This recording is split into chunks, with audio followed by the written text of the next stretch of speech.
তলুতকে আল্লাহ বলছেন বাস্তাতাং ফিল ইলমি ওয়াল জিসম, যে আমি তলুতকে বানু ইসরায়েলের নেতা বানিয়েছো, জ্ঞানে বড় তাই, জ্ঞানে বেশি তাই। আদমকে ফেরেশতা এবং জিনের উপর শ্রেষ্ঠত্ব দিয়েছি, জ্ঞানে বেশি তাই। আল্লাহ সুবহানাহু ওয়া তাআলা নিজের রুবুবিয়ত এবং উলুহিয়তের চ্যালেঞ্জ দিয়েছেন তার জ্ঞান দিয়ে, সবার চেয়ে অসীম জ্ঞানের অধিকারী কে? তাহলে শক্তিশালী হওয়ার, নেতা হওয়ার রাস্তা জ্ঞান। যে গ্রহণ করবে সেই নেতা হবে, আল্লাহ বাধা দিবেন না। আর মুসলমান যদি গ্রহণ না করে কি করার বলেন? কিছুই করার নেই। তাহলে 3 নম্বর রাস্তা হচ্ছে জ্ঞান অর্জন করতে হবে। 4 নম্বর রাস্তা সত্যবাদিতা এবং ন্যায়পরায়ণতায় অটল থাকতে হবে, পাহাড়ের মতো। যেটাতে আলোচনা শুরু করেছি যে 2 নম্বরই ধোঁকাবাজি, এগুলো যে গণতন্ত্র এবং সুদ থেকে আসে, ওটার বিপরীতটাই হচ্ছে সত্যবাদিতা, ন্যায়পরায়ণতায় অটল থাকা, ওসমান হাদিদের মতো। কিন্তু মুসলমানদেরকে আমরা ইসলামটা বুঝাতেই পারলাম না। বাংলাদেশের OC, DC, SP, AC land, sub registrar, সচিবালয়ে কত সচিব বসে আছে। আমরা তো বাহির থেকে তো এসে আর আমাদের কেউ গোলাম করতেছে না, আমাদের লোকজনই তো গোলাম, বাংলাদেশের নাগরিকেরাই তো গোলাম, বাহির থেকে এসে কেউ গোলাম করতেছে না তো। এই সমস্ত পদে যারা বসে আছে এরা টাকার কাছে বিক্রি হয়ে যায়, অথচ এরা সালাত আদায় করে, এরা হজ করে, এরা ওমরা করে, এরা মসজিদ মাদ্রাসায় যে কমিটি, বিশেষ অতিথি, প্রধান অতিথি, এরা সবাই আছে, কিন্তু নিজ চেয়ারে যখন বসতেছে তখন 2 নম্বরই করতেছে। তাহলে এরা কি মনে করেছে? এরা মনে করেছে ঠিক আছে, আমি সচিবালয়ে বসে এসিল্যান্ড, সাব রেজিস্ট্রার যা আছি সব হয়ে যত পারি 2 নম্বরই সুদ ঘুষ দিয়ে টাকা ইনকাম করব, আর নামাজ পড়ে হজ করে আর দান করে ওটাকে মাফ করে নেব। নাউজুবিল্লাহি মিন যালিক। তাহলে আমরা হুজুররা এটা বুঝাতে পারিনি, আলেম ওলামা বুঝাতে পারিনি যে ইসলাম কি। এটা তো মুনাফিকই, সে তো মুনাফিক, তার অন্তরে তো ইমানই ঢোকেনি। তার সালাত কি, তার সিয়াম কি, তার হজ কি, সে তো মুনাফিক।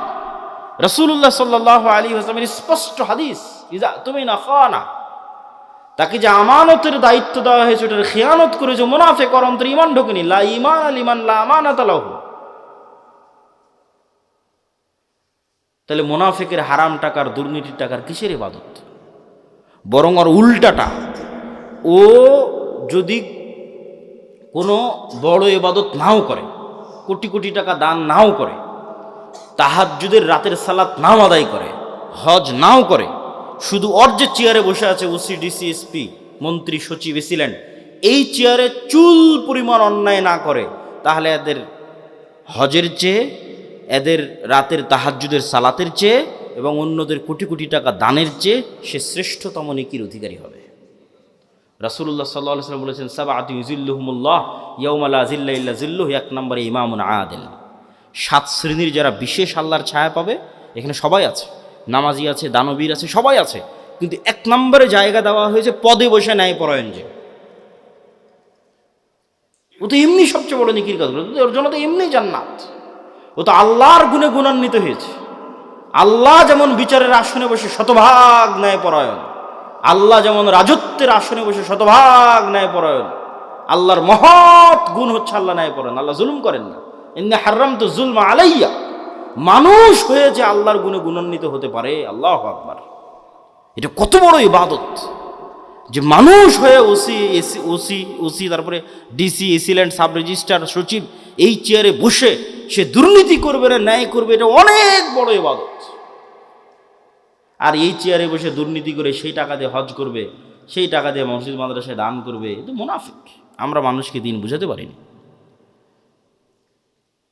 রাজনীতিবিদদের হাতে ক্ষমতা নেই, ক্ষমতা এদের হাতে। রাজনীতিবিদরা তো 5 বছরের জন্য আসে যায়, ভোট করে, কিন্তু এদের চাকরিতে রিটায়ার্ড না হওয়া পর্যন্ত থাকে। এরা যদি বলে যে আজ থেকে আমরা বিক্রি হব না কোনো দলের কাছে, দেশ একদিনে ঠিক হয়ে যাবে, একদিনে। তো এরা কাদের ঘরের সন্তান? আমাদের ঘরের সন্তান, আমাদের ছেলে মেয়ে। পুলিশে কারা, আর্মিতে কারা, সচিবালয়ে কারা, বিসিএস পরীক্ষা কারা দেয়? আমার আপনার ছেলে মেয়ে। এদের আমাদের ঠিক করতে হবে দাওয়াত দিয়ে। নতুন প্রজন্মকে সত্যবাদিতা এবং ন্যায়পরায়ণতা অটল হতে হবে। এটাই তো গোলামি থেকে মুক্তির রাস্তা। ওই দিন থেকেই তো দেশ স্বাধীন। সম্মানিত উপস্থিতি, তাহলে 2টো পয়েন্ট বললাম নেতা হওয়ার, এক শিক্ষা এবং জ্ঞান, আর এক সত্যবাদিতা এবং ন্যায়পরায়ণতা। থাকলেই মানুষ নেতা হয়ে যাবে, অটোমেটিক নেতা হয়ে যাবে, কিচ্ছু করা লাগবে না, আল্লাহ নেতা বানিয়ে দিবে তাকে। আর এবার 4 নম্বর পয়েন্ট, যেটাতে বক্তব্যের শেষের দিকে যাব, সেটা হচ্ছে এই গুণে গুণান্বিত মানুষেরা যখন আসবে, যারা তাওহীদে বিশ্বাসী, ঈমান বিল গায়বে ইয়াকিন রাখে, জ্ঞানে সর্বোচ্চ, আবার তাকে কিনা যায় না, এই মানুষগুলো পৃথিবীর জন্য হুমকি। এদের উপর জুলম নেমে আসবে, এদের উপর বাধা নেমে আসবে, এদের উপর অত্যাচার নেমে আসবে। এই জন্য এদের বাঁচার রাস্তা হচ্ছে আল্লাহর সাহায্য। এদের বাঁচার রাস্তা কি? দুনিয়ার শক্তি দিয়ে বাঁচার কোনো রাস্তা নেই।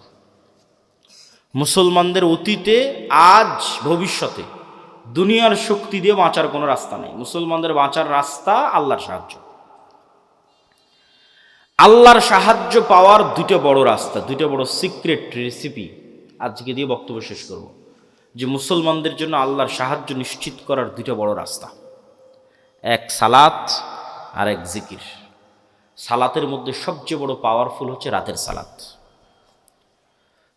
সালাত হচ্ছে এমন এক টেকনোলজি, আমি উদাহরণ দিই ইবনুল কাইয়িম রাহিমাহুল্লাহকে সামনে রেখে, নাহলে দিতাম না।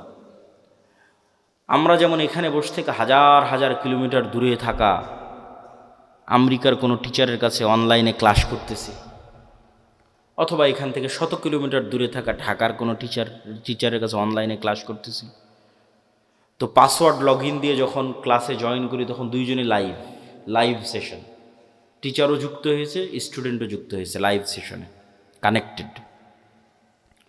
তো আজকের ইন্টারনেট, আজকের মোবাইল দিয়ে মানুষ হাজার কিলোমিটার দূরে থাকা টিচারের সাথে, মানুষের সাথে লাইভ কানেক্টেড হচ্ছে, লাইভ কথোপকথন করতেছে। তো সালাত এটার চেয়ে তো হাজারো লক্ষ কোটি গুণ উন্নত লেভেলের প্রযুক্তি, যা দুনিয়াতে থাকা মানুষকে 7 আসমানের উপরে থাকা রব্বুল আলামিনের সাথে লাইভ কানেক্টেড করে দেয় সরাসরি। মানুষ যখন সালাতে দাঁড়ায় এবং চোখ যখন সিজদার দিকে, অন্তর যখন আল্লাহর দিকে নিবদ্ধ, তখন রব্বুল আলামিনও তার মুখোমুখি হয়ে যান। দুনিয়াতে থেকে 7 আসমানের সাথে সরাসরি লাইভ কথোপকথনের প্রযুক্তি হচ্ছে সালাত। এই জন্য নবীরা সবসময় সালাতের আশ্রয় নিয়েছে। সূর্যগ্রহণে সালাত, চন্দ্রগ্রহণে সালাত, বৃষ্টি প্রার্থনায় সালাত, জানাজায় সালাত, বিপদ আপদে সালাত, রাতে সালাত।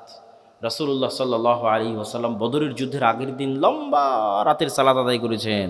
আবু বকর রাদিয়াল্লাহু তাআলা আনহু বলছেন, কাফাকা মুনাশাদাতাকা রাব্বাক, হে রাসূলুল্লাহ, হে আল্লাহর নবী, আপনি নবী হয়ে আল্লাহর কাছে এত মোনাজাত করা লাগে, এত দোয়া করা লাগে, যথেষ্ট হয়েছে, বাস, আর করার দরকার নাই, আল্লাহ তো আপনাকে এমনি সহযোগিতা করবে। তাহলে কি পরিমাণ লম্বা রাতের সালাত মুহাম্মদ সাল্লাল্লাহু আলাইহি ওয়াসাল্লাম আদায় করেছেন, আর কি পরিমাণ দোয়া আল্লাহ সুবহানাহু ওয়া তাআলার কাছে করেছেন, যে আবু বকর রাদিয়াল্লাহু তাআলা আনহুর মতো সাহাবী এই দোয়ায় ক্লান্ত হয়ে গেছে, রাতের সালাতে ক্লান্ত হয়ে গেছে। তাহলে এখন বুঝেন, মুহাম্মদ সাল্লাল্লাহু আলাইহি ওয়াসাল্লাম আমার, আপনার এবং আবু বকর রাদিয়াল্লাহু তাআলার চেয়ে বেশি জানতেন যে কাল বদরের যুদ্ধে দুনিয়ার শক্তি দিয়ে আমার বিজয় সম্ভব নয়। কাল বদরের যুদ্ধে আমাকে জিততে হলে কার সাহায্য লাগবে? আল্লাহ। আর আল্লাহর সাহায্য পেতে হলে আমাকে রাতের সালাতে দাঁড়াতে হবে। তাহলে পৃথিবীর সর্বশ্রেষ্ঠ রাসূল, সর্বশ্রেষ্ঠ মানুষ আল্লাহর সাহায্য নেবেন, এই জন্য রাতে ঘন্টার পর ঘন্টা রব্বুল আলামিনের সামনে দাঁড়িয়ে আছেন। আর আমি এবং আপনি রাতের সালাত তো বহু দূরের কথা, 5 ওয়াক্ত সালাত আদায় না করেই শুধু ভোট দিয়ে ইসলাম বিজয় হয়ে যাবে, আর মিছিল করে আর তাকবীর দিয়ে ইসলাম বিজয় হয়ে যাবে, এটা সম্ভব নয়।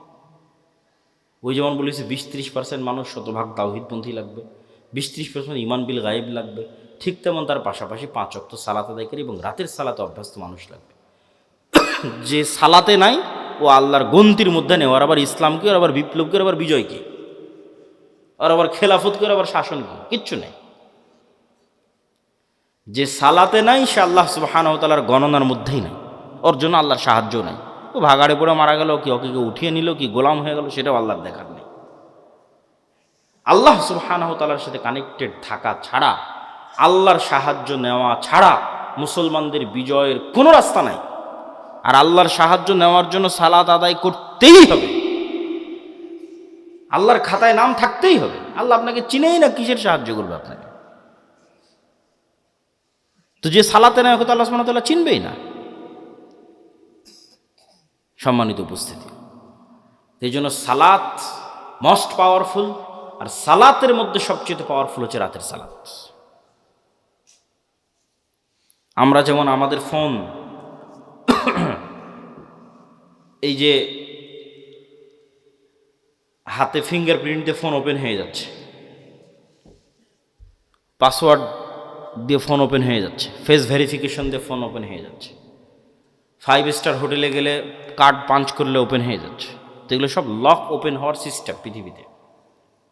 তো কল্পনা করেন যে আমরা পৃথিবীর অত্যাধুনিক প্রযুক্তির একটা দরজার সামনে দাঁড়িয়ে আছি। এর চেয়ে অত্যাধুনিক প্রযুক্তির দরজা পৃথিবীতে নাই। ওই দরজা ওপেন করতে হলে বিভিন্ন varieties type of password use করতে হয়। যেমন নির্ধারিত সময়ে আসতে হয়, নির্ধারিত সময় ছাড়া খোলে না। আবার নির্ধারিত ফরম্যাট ছবি পিকচার ওখানে আপলোড করা আছে, ওইটার সাথে মিলতে হয়। আবার ওই প্রতিটা ফরম্যাটের সাথে নির্ধারিত সাউন্ড আছে, ওটাও মিলতে হয়। যেমন ধরেন আমি এই ফরম্যাটে দাঁড়ালাম, এটার সাথে একটা সাউন্ড আছে আলহামদুলিল্লাহ রাব্বিল আলামিন। রুকুর ফরম্যাটে দাঁড়ালাম, ওটার সাথে একটা সাউন্ড আছে সুবহান রাব্বিল আযীম। টাইম মিলতে হবে, ফরম্যাট মিলতে হবে, আওয়াজ মিলতে হবে, তারপরে ওই দরজাটা খুলবে, তার আগে দরজা খুলবে না। তো এইরকম সালাত এর চেয়েতেও টপ লেভেলের উন্নত প্রযুক্তি, যা রব্বুল আলামিনের সাহায্যের দরজা, রব্বুল আলামিনের সাথে যোগাযোগের দরজা উন্মুক্ত করে দেয় হচ্ছে সালাত। এই সালাত ছাড়া আমাদের বাঁচার কোনো রাস্তা নেই, সালাত ছাড়া আমাদের উদ্ধার হওয়ার কোনো রাস্তা নেই। 2 নম্বর হচ্ছে জিকির।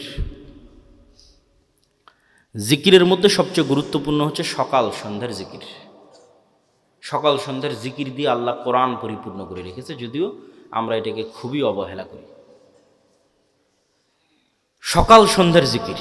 জিকির কেন পাওয়ারফুল?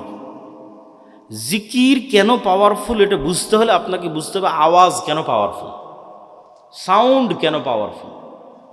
সাউন্ড কি আবার পাওয়ারফুল হতে পারে? আওয়াজ কি পাওয়ারফুল হতে পারে? শব্দ এবং বাক্য কি পাওয়ারফুল, শক্তিশালী হতে পারে? এটাই আগে বুঝতে হবে। আজকের আধুনিক সভ্যতা টিকে আছে, এই যে ক্যামেরা, এই যে মোবাইল, কম্পিউটারের টিকে আছে এই আলোর তরঙ্গের মধ্যে ডাটা ট্রান্সফার করার ক্ষমতা, এটার উপর।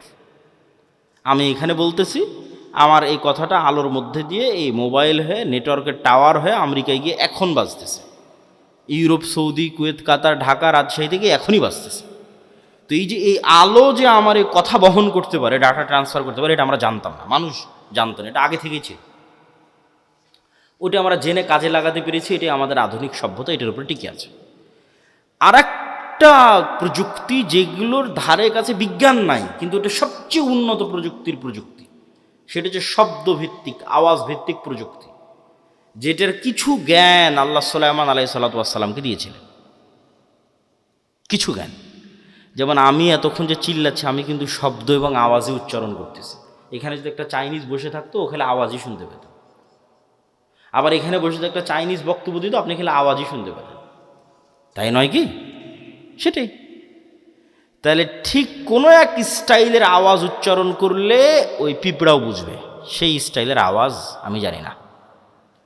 কোনো এক স্টাইলের আওয়াজ উচ্চারণ করলে পাখিও বুঝবে, আমি জানি না। কোনো এক ফরম্যাটের আওয়াজ উচ্চারণ করলে গরু বুঝবে, আমি জানি না। আবার গরুর ওই ফরম্যাটের আওয়াজের কি অর্থ আমি জানি না।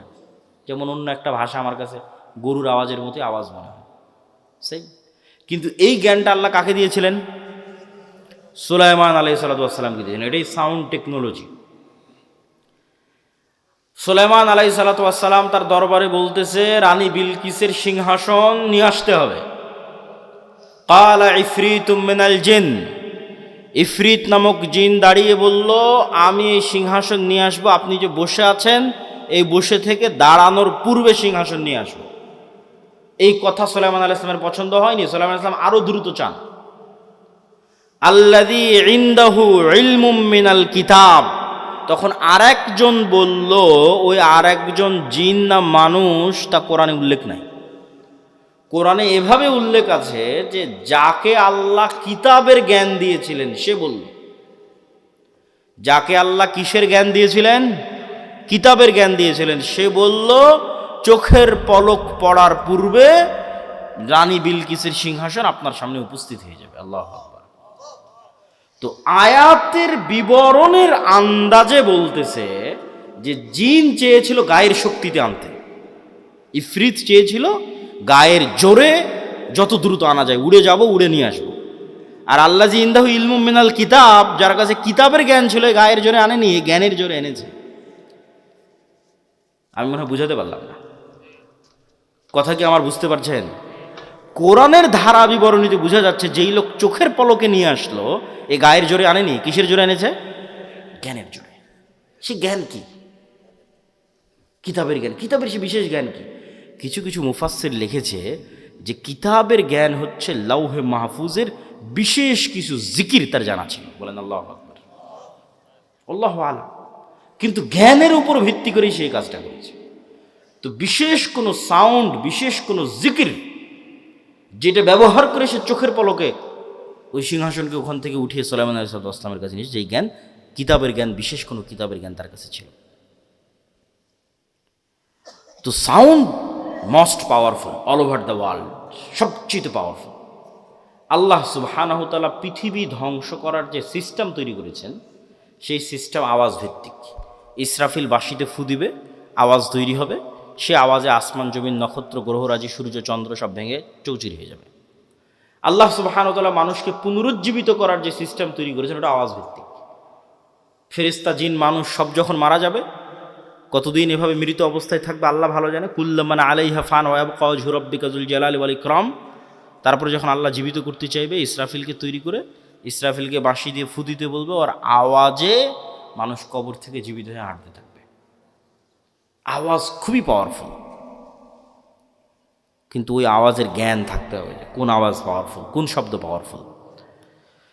তো আল্লাহ সুবহানাহু ওয়া তাআলা উম্মতে মুহাম্মাদিকে সবচেয়ে বড় পাওয়ারফুল জিনিস দিয়ে দিয়েছে, যেটা মূসা আলাইহিস সালামের লাঠির চেয়ে পাওয়ারফুল, যেটা মূসা আলাইহিস সালামের পাথরের চেয়ে পাওয়ারফুল, যেটা বানু ইসরাইলের তাবুত কোরআনে আছে দেখবেন।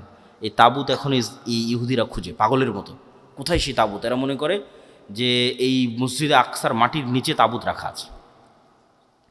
ওই তাবুত একটা বাক্স, যেই বাক্সে মূসা আলাইহিস সালামের লাঠি ছিল, যেই বাক্সে মূসা আলাইহিস সালামের ওই পাথর ছিল, যে পাথর থেকে 12টা ঝর্ণা তৈরি হয়েছিল, ঠিক আছে, মূসা আলাইহিস সালামের কাপড় চোপড় ছিল, এরকম আরও কিছু মুজিজা সম্বলিত জিনিস বিভিন্ন নবী রাসূলের এই তাবুত নামক বাক্সের মধ্যে ছিল। যে যুদ্ধে ওরা এই তাবুত বাক্স নিয়ে যেত, ওই যুদ্ধে ওদের বিজয় হয়ে যেত। ওই বাক্স ওরা হারিয়ে ফেলেছে, ওই বাক্স ওরা এখনও খুঁজতেছে।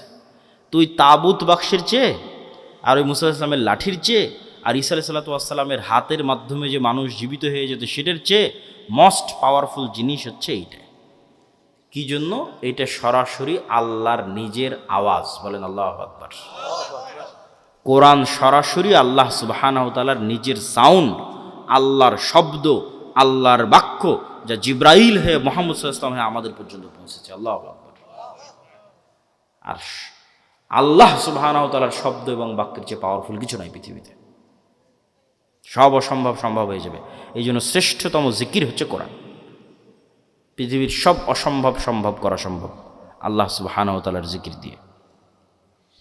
সম্মানিত উপস্থিতি, বক্তব্যের শেষের দিকে চলে এসেছে। আজকে যা আলোচনা আপনাদের সামনে করতেছি, এই প্রায় সব আলোচনাই আমার আল্লাহর পথে যাত্রা এই বইয়ের মধ্যে লেখা আছে, দলিল সহ। আজকে তো অত দলিল আলোচনা করতে পারলাম না। এই বইটা প্রত্যেকটা মসজিদ, স্কুল, কলেজ, ইউনিভার্সিটি, লাইব্রেরি, দাওয়া সেন্টারে রেখে সপ্তাহে অন্তত একদিন 1 পৃষ্ঠা 2 পৃষ্ঠা করে পাঠ চক্র করা উচিত, পড়া উচিত, দার্স দেওয়া উচিত।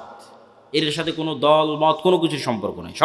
সব মুসলমানের জন্য, জানার জন্য, জ্ঞান অর্জনের জন্য, ঈমান বিল গায়ব এবং তাওহীদে ইয়াকিন তৈরি করার জন্য, এবং মুসলমানদের গোলামি থেকে আজাদির জন্য কি দরকার তা জানার জন্য প্রত্যেক মসজিদ, প্রত্যেক মাদ্রাসা, স্কুল, কলেজ, ইউনিভার্সিটি, দাওয়া সেন্টার, লাইব্রেরিতে রেখে অন্তত প্রতি সপ্তাহে 1-2 পৃষ্ঠা করে পড়া উচিত।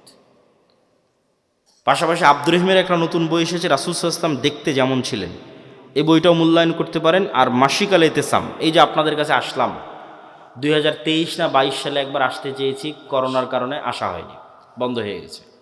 তাহলে আজ আসতেছি প্রায় 3 বছর 4 বছর পর। আবার কবে আসার সুযোগ হবে তার গ্যারেন্টি নেই। কিন্তু এই একদিনে আসাই যদি যোগাযোগ বিচ্ছিন্ন হয়ে যায়, তাহলে তো এই দাওয়াতের কোনো মূল্য নাই। এই সম্পর্কটা হতে হবে স্থায়ী, আর স্থায়ী হওয়ার সবচেয়ে বড় মাধ্যম হচ্ছে মাসিক আল ইতিসাম। এই মাসিক আল ইতিসামে আমি নিজে নিয়মিত 3টা প্রবন্ধ লিখি, অন্যরা তো লেখেই, আমি লিখি 3টা। এই জন্য মাসিক আল ইতিসাম এখানে নিয়মিত আসার উদ্যোগ আপনাদের নিতে হবে। এখানকার যুবক সমাজ, মসজিদের কমিটি হোক, মাদ্রাসার উদ্যোক্তা হোক, অন্তত 5 কপি 10 কপি এখানকার জ্ঞানী স্কুল, কলেজ, ইউনিভার্সিটি, প্রাইমারি বিদ্যালয় যা যেখানে আছে শিক্ষিত মানুষ তাদেরকে দিয়ে পড়ানোর চেষ্টা করা এবং নিজেরাও পড়ার চেষ্টা করা। 2 নম্বর, আমাদের সাথে স্থায়ী যোগাযোগের মাধ্যম হচ্ছে মক্তব। আমাদের 700 মক্তব আমাদের কাছে ট্রেনিং নিয়েছে। আপনাদের এলাকার মক্তবের শিক্ষকদের আমাদের ট্রেনিংয়ে পাঠাবেন এবং আমাদের সিলেবাস এই জিনিসগুলো ছোটোবেলায় বাচ্চাদের মাথায় না দিলে আপনাদের মধ্যে 1 ঘন্টা বক্তব্য দিয়ে লাভ নেই। বুড়া মানুষকে দিয়ে বিপ্লব হবে না। আমাদের নতুন প্রজন্মকে তৈরি করতে হবে। এই জিনিসগুলো তাদের মাথায় এখন থেকেই দিতে হবে। আর এটার জন্য শুধু মাদ্রাসায় 2% ছেলে মেয়েকে পড়িয়ে লাভ হবে না।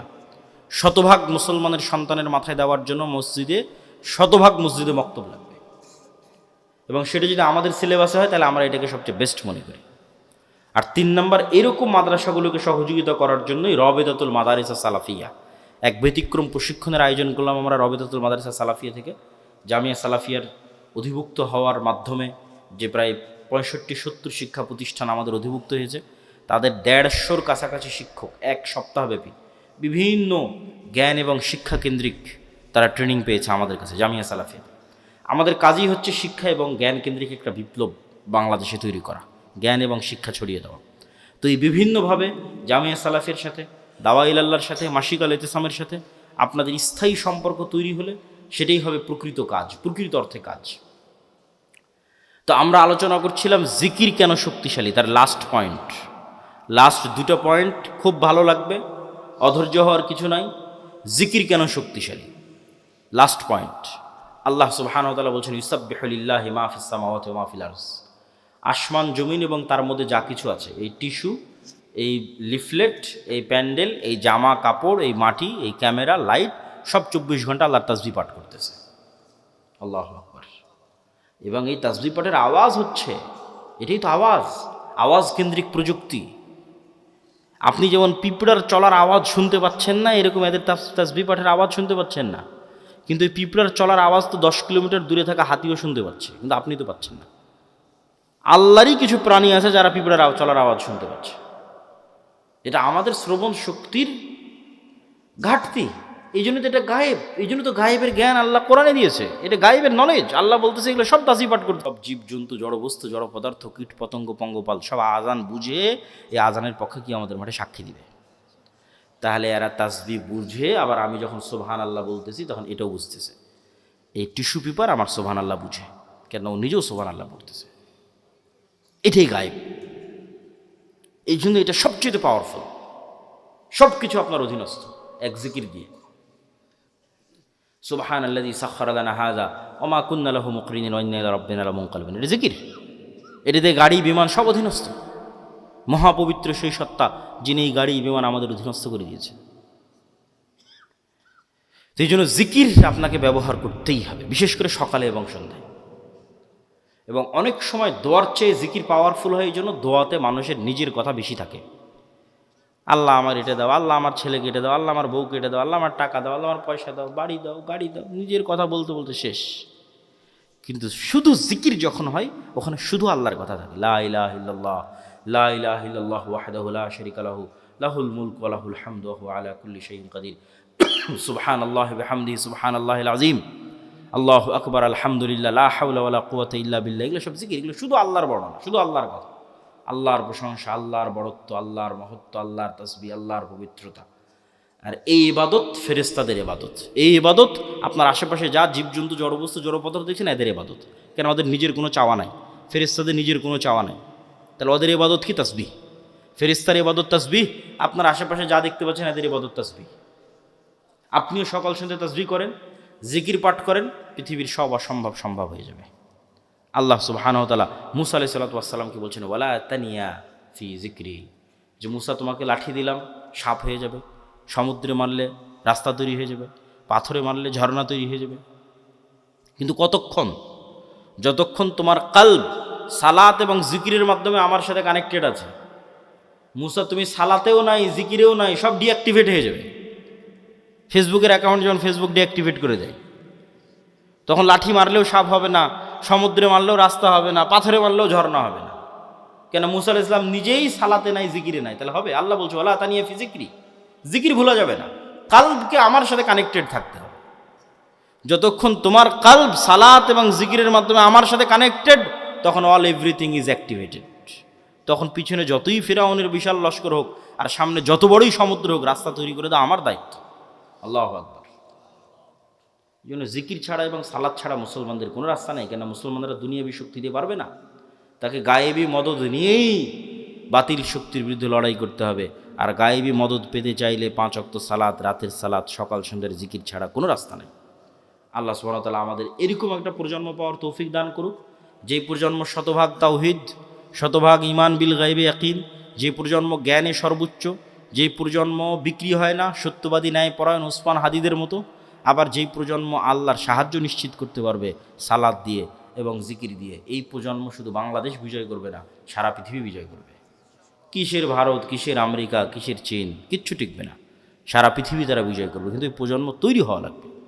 আমরা সেই প্রজন্মের স্বপ্ন দেখি। আল্লাহ সুবহানাহু ওয়া তাআলা কবুল করুক। সুবহানাকাল্লাহু ওয়া বিহামদিকা আশহাদু আল্লা ইলাহা ইল্লা আনতা আস্তাগফিরুকা। অস্থির হবেন না, আপনাদেরই প্রশ্ন উত্তর আছে, ধীরে ধীরে ওঠেন। আর যারা মাসিকাল ইতিসাম, রাসূল সাল্লাল্লাহু আলাইহি ওয়াসাল্লামের চেহারা কেমন ছিল, চুল কেমন ছিল, দাড়ি কেমন ছিল, এটা জানতে চান এবং আজকের বক্তব্য আল্লাহর পথে যাত্রা, এই বইটা নিতে চান, এই বই কই পাবে? গাড়িতে নাকি না স্টেজে? গেটে, গাড়িতে। আর যারা এই মাদ্রাসায় দান করতে চান তারা একটু স্টেজে এসে আস্তে আস্তে আপনাদের দানগুলো এখানে জমা দিতে পারেন। প্রশ্ন উত্তর ধীর স্থিরভাবে যাবেন। বর্তমান অর্থনৈতিক ব্যবস্থায় ব্যাংক, সুদ এগুলো হালালভাবে করার উপায় কি? বর্তমান যুগে জিহাদের সঠিক অর্থ কি? ব্যাংক সুদমুক্ত উপায়ে লেনদেনের উপায় হচ্ছে আপনি নিজে সুদী লেনদেনের সাথে জড়িত থাকবেন না, সুদী লোনের সাথে জড়িত থাকবেন না, এটাই উপায়। বর্তমান যুগে জেহাদের সঠিক অর্থ কি? জিহাদ মানে আল্লাহ সুবহানাহু ওয়া তাআলার রাস্তায় যুদ্ধ। সেটা অবশ্যই ইমামের অধীনে হতে হবে, সেটা অবশ্যই দেশের মাধ্যমে হতে হবে। মুসলমানদের মধ্যে বিভক্তি, মাযহাব, দলাদলি নিয়ে ইসলামের অবস্থান কি? মুসলমানেরা বানু ইসরাইলের মতো 70-71 দলে বিভক্ত হবে, এটা রাসূল সাল্লাল্লাহু আলাইহি ওয়াসাল্লাম নিজে বলে গেছেন। আর এই বিভক্তির মধ্যে বাঁচার রাস্তা হচ্ছে মা আনা আলাইহি ওয়া আসহাবি। এই বিভক্তির মধ্যে বাঁচার রাস্তা হচ্ছে সুন্নাতুল্লাহ, সুন্নাতু রাসূলিহি ওয়া সুন্নাতুল খুলাফায়ে রাশিদিন। এই বিভক্তির মধ্যে বাঁচার রাস্তা হচ্ছে কিতাবুল্লাহ ওয়া সুন্নাতু রাসূলি।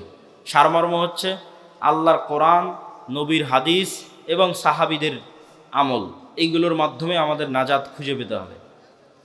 আমি প্রেম করে পারিবারিকভাবে বিয়ে করেছি, এই বিয়ে কি আল্লাহ কবুল করবে? আগের প্রেমের জন্য ক্ষমা চাইতে হবে। বিয়ে যদি ইসলামের নিয়ম অনুযায়ী হয়ে থাকে, আমরা আল্লাহর কাছে দোয়া করি, আল্লাহ তোমার তওবা কবুল করে তোমার বিয়ে থেকে আল্লাহ কবুল করুক এবং বরকত দিক, আল্লাহুম্মা আমিন। আমার নাম মোহাইমিনুল, মোহাইমিনুল না রেখে রাখো আব্দুল মোহাইমিন। আধুনিক প্রযুক্তি, সোশ্যাল মিডিয়া, এআই, ইন্টারনেট ব্যবহারে ইসলামের দৃষ্টিভঙ্গি কি? বর্তমান সময়ে মুসলমান তরুণদের সবচেয়ে বড় নৈতিক চ্যালেঞ্জ কি? আধুনিক প্রযুক্তি, সোশ্যাল মিডিয়া, এআই, ইন্টারনেট এগুলো থেকে বের হওয়ার আমাদের কোনো রাস্তা নাই, বরং এগুলোকে আমরা আরও কীভাবে ভালোভাবে কাজে লাগাতে পারি ইসলামের পক্ষে, তার জন্য আমাদের চেষ্টা করতে হবে। বর্তমান সময়ে মুসলমান তরুণদের সবচেয়ে বড় নৈতিক চ্যালেঞ্জ, আজকে যেটা আলোচনা করলাম এটাও নৈতিক চ্যালেঞ্জ, এর পাশাপাশি অবশ্যই অস্থিরতা, অবৈধ সম্পর্ক, সেটা একটা বড় নৈতিক চ্যালেঞ্জ। বর্তমান গণতন্ত্র অনুযায়ী এগুলো কত আলোচনা আর করবো, আজকে আলোচনাই তো করলাম সব। আমি রংপুরে চাকরি করি, মাঝে মাঝে বাড়িতে নাটোরে আসি, আমি কি বাড়িতে এসে নাটোরে সালাত কসর করতে পারবো? নিজ বাড়িতে থাকার জন্য আসলে কসর করতে পারবো না, কিন্তু সফরের মধ্যে বাড়ি হয়ে যাচ্ছ, এরকম সফর রানিং অবস্থায় থাকলে সেটা সমস্যা নেই। সালাফি কনফারেন্সে গিয়ে স্যান্ডেল হারিয়ে গেছে, তাই আর একজনের স্যান্ডেল নিয়ে চলে এসেছি, এখন করণীয় কি?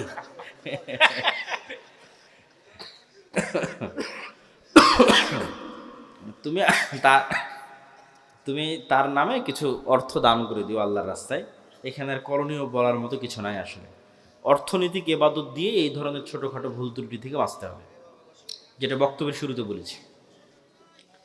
বাড়িতে বা ঘরের মধ্যে চিকা খুব অত্যাচার করে, এই চিকা কি পানিতে ডুবিয়ে রেখে মারা যাবে? কোনো প্রাণীকে মারতে চাইলে কষ্ট দিয়ে মারা যাবে না, যেটাতে কষ্ট কম হয় সেই উপায়ে মারতে হবে। বিরক্তিকর কষ্টদায়ক প্রাণীকে আল্লাহ নবী মারার অনুমতি দিয়েছেন, সাপ, বিচ্ছু এগুলোকে রাসূল সাল্লাল্লাহু আলাইহি ওয়াসাল্লাম মারার অনুমতি দিয়েছেন, কিন্তু কষ্ট দিয়ে নয়, আগুনে জ্বালিয়ে নয়। ইসলাম কি নারী শিক্ষাকে সমর্থন করে? বর্তমান সমাজের প্রয়োগ কেমন হওয়া উচিত? রাসূল সাল্লাল্লাহু আলাইহি ওয়াসাল্লামের যুগে আয়েশা রাদিয়াল্লাহু তাআলা আনহার কাছে ওমর রাদিয়াল্লাহু তাআলা এবং সাহাবীরা যেতেন মাসলা মাসাইল ফতোয়া নেওয়ার জন্য। তাহলে একটা নারী কি পরিমাণ জ্ঞানের অধিকারী হলে দ্বিতীয় খলিফা ওমরের মতো জ্ঞানী মানুষ আর আব্দুল্লাহ বিন আব্বাস, আব্দুল্লাহ বিন ওমরের মতো জ্ঞানী মানুষেরা তার কাছে যায় যে এটা বুঝতে পারতেছি না, এটার মাসলা কি হবে বলে দেন। তাহলে নারীদের জ্ঞান অর্জনের পথে বাধা হলে তো সেটা ইসলামের প্রথম যুগেই বোঝা যেত। বরং নারীরা জ্ঞানী হলেই তারা তাদের সন্তান সন্ততিকে ভালোভাবে মানুষ করতে পারবে। কিন্তু কোন জ্ঞান অর্জন করতেছে, কিভাবে অর্জন করছে, এটা হলো দেখার বিষয়। জ্ঞান অর্জন করতেই হবে, কোন জ্ঞান।